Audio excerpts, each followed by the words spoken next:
You can take it, you can give it to Colin. Colin got it. Colin. Make sure to say something nice about your teammates. And if you have a good joke, So we are scheduled to have an opening statement by Kentucky coach Mark Pope, but I understand there might be a change in plans. Colin Chandler. It's been delegated to me. So today was a great battle. We were prepared very well for this team. This Troy team was very good, and they came out and did what we thought they were going to do. I thought we did a very good job in the first half in containing them on the offensive glass. In the second half, it got away from us a little bit, but we responded very well as a team. I thought we stayed very connected as a team. The leaders on our team that have been here before helped us to come together, and I thought it was a great team effort and a great first win this year. that was really impressive. That was very well Thank you. done. Questions for Can we the give it up for Colin, please? Come on, people. That's good. All right. questions for the Kentucky student athletes, please.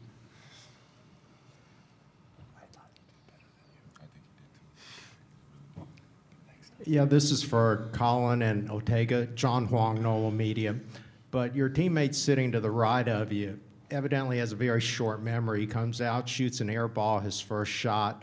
But as Coach Pope says, it's so important to be resilient. Can you talk about how important that aspect is to be able to rebound and come back from something like that?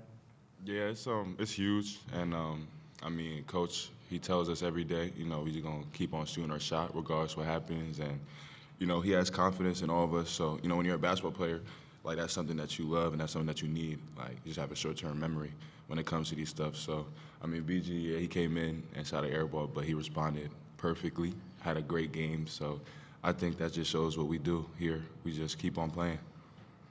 Yeah, we know what we're going to get out of BG. Make shots, miss shots. That doesn't matter. He does the controllables very well. His energy is great every game. He's out rebounding and defending the things that you can control. So we know what we're getting out of BG every night. Daryl Bird with the Cats Paws in Lexington. This is for Colin. Can you walk us through the whole journey it's been for you this year, coming off the mission trip, having not played, and to where you are now? Do you think you're ahead of schedule? Is there more to come? What do you think? I don't know if there's a schedule at this point. You know, you come back, and I didn't know what to expect. And there's been ups and downs and setbacks, but it's been a great learning lesson this whole year of patience and trusting myself and trusting God and His plan for me. And so it's been and it's going to continue to be that way, I'm sure. So I don't know if there's a schedule, but I know that I'm right where I need to be right now, and so I'm here to contribute and to help the team as best I can. I'll just add this. It's been super cool to watch Ortega and Colin together because Ortega is Colin's biggest cheerleader. It's like his big brother. Like, Colin makes a good play.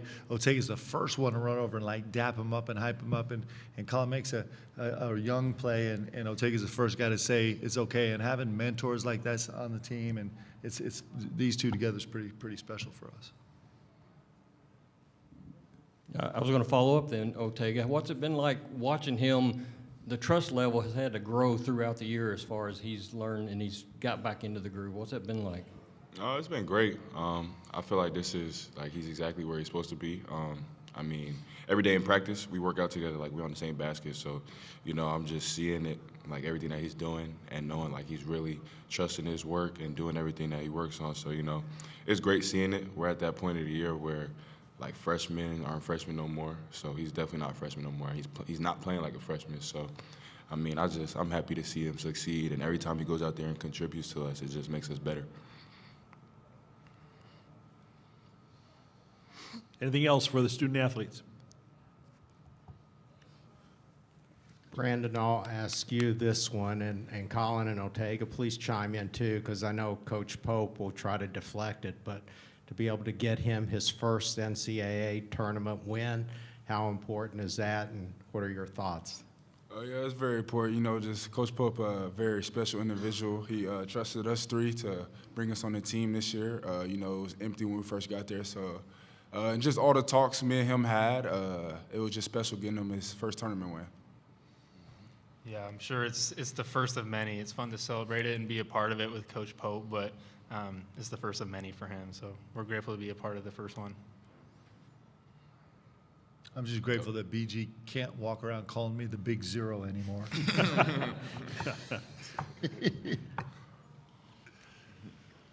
Anything else for the student athletes? Okay, guys, thanks very much. Thank you. Good luck Sunday. Appreciate it. Questions for Coach Pope, please. BG.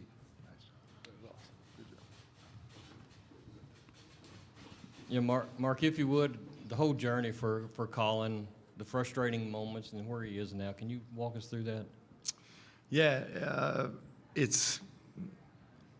I mean, I'm going to not be overstated. I'm going to try and understate this. But it is the best part of coaching. The best part of coaching is watching guys that are super committed and have a ton of talent and a great work ethic, and just watching the process of them kind of realize themselves a little bit. And here he is on the biggest stage he's ever been on in his entire life, in a high-pressure game with a bunch of teammates that are, you know, hanging on by a thread health-wise, and he's just like, guys, I'm ready. Like, I'm ready to go get this. And, you know, what we don't see along the way, and this is super special to me, but we don't see all along the way is all the quiet moments in the Wildcat Lodge where he's by himself wondering if this is ever going to work and did he make the right decision, or the times he rolls out of a game and the team has won a huge game and he didn't get to play, and so he's battling within himself the emotion of like, I have to celebrate with my team and I'm dying inside that I'm not contributing. Like, it's just this beautiful process that these guys get to go through, and the guys that keep going, like Colin Chandler, they get this moment.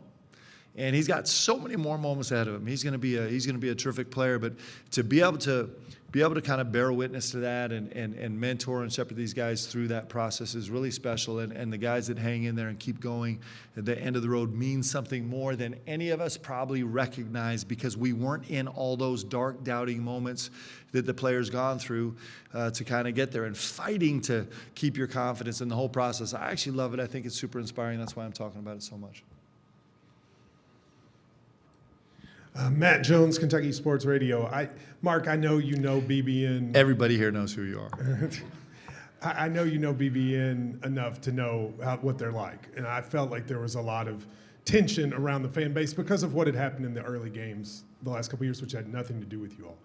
When the game is out there when you have a high seed against a low seed, you want to play loose and not have that pressure. When it's 25-24 and it's staying close, how do you make sure your guys are like that? Because then they went on a run, so that they're not starting to feel like, oh no, is this happening?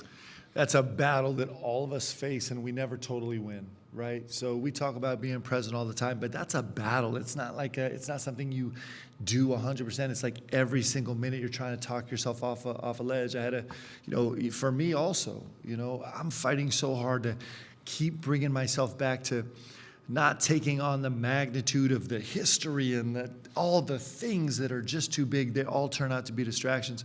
I'll compliment my staff. Mikhail McLean grabbed me yesterday and he didn't cuss me out, but he settled me down. He's like, Coach, we've had more time to prepare than we normally have. We're too much in the weeds. Like, you got to breathe right now, and like, we're gonna be good, and we, and just be in this moment. And that's how a team works together. That's how a staff works together. And so it's a constant battle. I was really proud of our guys being able to just kind of lose themselves in this moment. We talked about it before the game, 3 things, and it's true for all the guys. There's nowhere in the world they would have rather been than to be right here tonight. There is nothing they would have rather been doing than playing this game tonight. And there's nobody in the world they'd rather be doing it with than these guys on this team. And when you have, those moments are rare.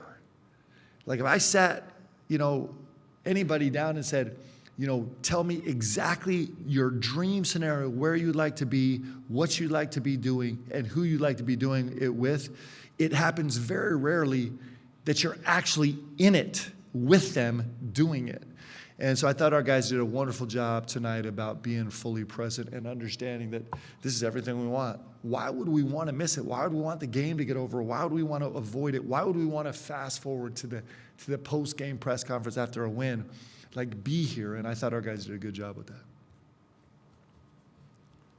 Yeah, Mark, 2 of the 3 guys up here were came off the bench tonight, and Trent Noah could have been. Can you talk about, I guess, I don't know if unsung heroes is the right word, but the contribution from the guys who didn't start the game? Yeah, they're really important. I thought one of the biggest plays of the game was Trent's first three. I thought it really mattered. It was a great play by Amari out of a tech set. Just to see it, Ortega kind of broke his cut and went down the middle and sucked it in. And they're kind of coming from Monster anyway, and the skip pass was really terrific.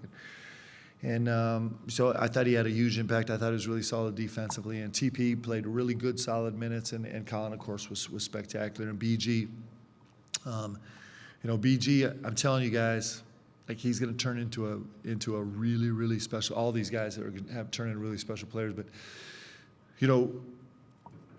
our roster right now is in tatters, and these guys are doing this just on sheer love for each other and will. In terms of guys' health right now, there's so much going on. So these guys coming off the bench are massively important. If we're going to have a chance in 48 hours, they're going to be just as important. And clearly, they're proving that they're ready to step up and do it. Yeah, Adam Rittenberg with ESPN. Mario, I think 23 assists on 28 field goals. Coaches always want that. Yeah. What allowed you guys to be able to do it tonight? Well, it was the ball protection. It was guys being diligent about being aggressive. So it has to start with being super aggressive. This Troy defense is terrific. Like, they're a great defensive team. They're incredibly disruptive. They're the #7 steals team in the country. And so, and they're really, really disruptive, changing defenses all the time, everything from an I-3 to a 3-2 to a tandem zone to a press, to 12 being a rover and running around and just making unconventional defensive plays. And so the first thing is our guys being really aggressive, but they were aggressive to 2 feet and they were trying to make plays for their teammates. And against a team that's really disruptive and aggressive like that, that's actually the recipe, and our guys answered the bell really well. Ton of credit to Troy, though. This is a great team. They've had a great season, and Scott does an unbelievable job, and those kids have fought like crazy. They're a really, really, really good team. They're a terrific team.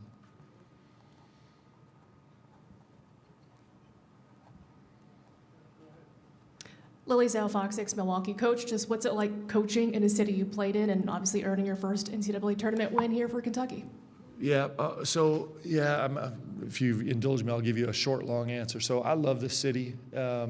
This is, Leanne and I, like, really in a lot of ways began our life here. My oldest daughter, Ella, was born here. I got to play for George Karl on, one of the best Bucks teams in the last 30 or 40 years with incredible teammates that I still love so much. I was a terrible player, so I just was a guest on the team, but it was really special. And I think about, if you'll let me, I think about this Milwaukee tradition that I got to be a part of is super important to me.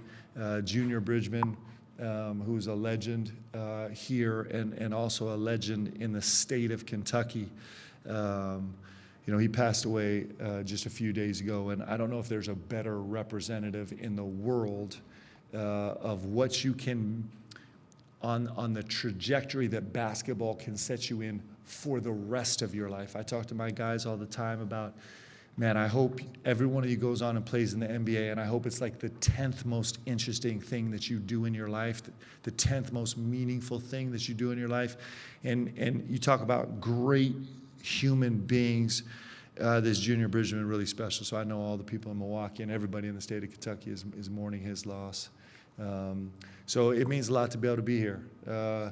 We still haven't got any Cops custard. I'm disappointed that we haven't made that happen yet, but we have other business. But Milwaukee's really special to us, and the Bucks are really special to us, and so to be able to be here and be competing is pretty great. Tyler Thompson, Kentucky Sports Radio. To piggyback off that, I know it's going to take you some time to process this, but what does it mean to get your first NCAA tournament win with Kentucky, with this group? Well, it means that Mitch is not going to fire me till Saturday or Sunday or whenever we play next.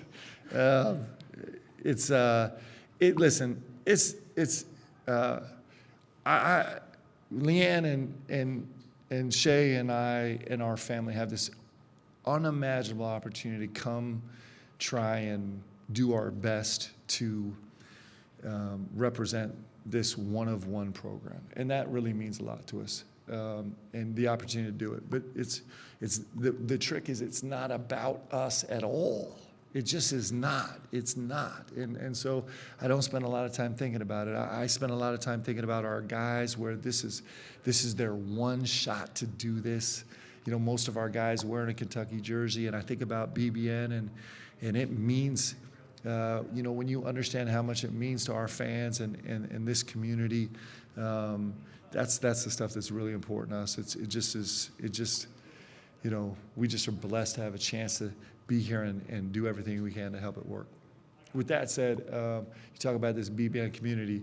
I heard this. Am I allowed to say this? So you think about tough things. The great Vernon Hatton. He's a legend, all-time legend at the University of Kentucky. He passed away, I guess, just before the game. I just heard that after the game. I had a chance to go spend some time with him a couple weeks ago, and maybe we spent, Mark Hill and I got to go, and I don't know if we spent an hour with him and just got to sit and listen to stories, and I could have spent day after day after day. He just is, what an amazing trailblazer he is, and what a great member of the BBN community, and what a great legendary basketball player he was. And for me, he's also a member of the Church of Jesus Christ of Latter-day Saints, and he was a trailblazer in the game of basketball for me, certainly in Kentucky in that way, and it's just an example. I mean, he just is a beautiful human being and gave so much to this state and this community, and so we'll mourn his loss also, but that's BBN. It just is, there's a whole lot of goodness. One more, please. Ryan Black, the Louisville Courier-Journal. Mark, I apologize. I know you've hated all these questions about the first win as UK coach, but taking kind of a bigger picture look at it, does winning an NCAA tournament game as a coach, does it feel any different than all those victories you had as a player with Coach Pitino? I'm sorry I'm giving you terrible answers. I wish I had something better for you. It means something to me because we're doing the best we can to do the job that we're doing, and it means something to me because it really means something to our guys, and it really means something to me, guys, because that means we get at least 48 hours more together. Because when this comes to an end, hopefully it doesn't come to an end for 3 more weeks, but when it comes to an end, it's going to be super painful for me because I get to be around these incredibly special guys that are literally given everything under massive duress, and I mean what these guys have overcome just trying to actually get onto the court is pretty special. So we're trying to do this as long as we can. Thank you, Coach. Thanks, Congratulations. Good luck. Milwaukee comes through again. Thank you, baby.